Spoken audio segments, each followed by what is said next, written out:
Using Fresnels is a lot like using D40 wash fixtures, so watch that video first if you haven't.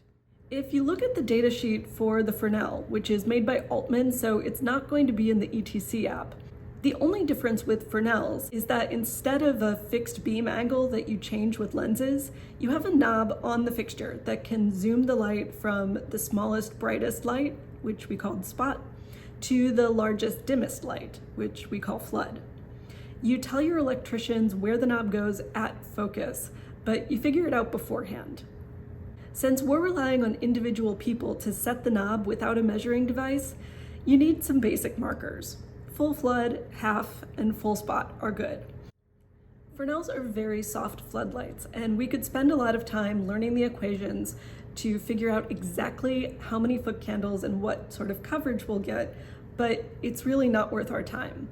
The best way to figure out how much coverage you're going to have is to average it out from the two extremes, from flood and spot.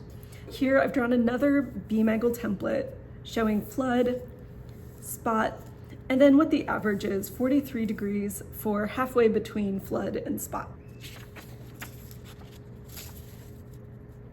For the foot candles, I'm also going to guesstimate. If I'm pointing this Fresnel straight at the floor and lighting the floor like I did with my D40, my throw is 12 feet. The datasheet gives me the foot candle readings at 10 feet, so I'm just going to run with it, knowing that the throw distance is a little longer, so it's going to be a little dimmer.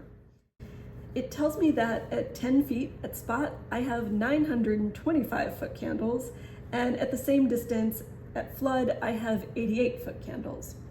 I'm just going to average the foot candles between the two extremes to see what halfway looks like. That's 418.5 foot candles. Now I have a rough range of what flood, half, and spot look like, so I'm just gonna pick one. Or maybe I wanna divide by half again, like 3/4 flood. I wouldn't try to get any more specific than that. The electricians won't be able to set them more precisely anyway. Once you decide on an angle of light and where you want to set it between spot and flood, you worksheet it like any other light.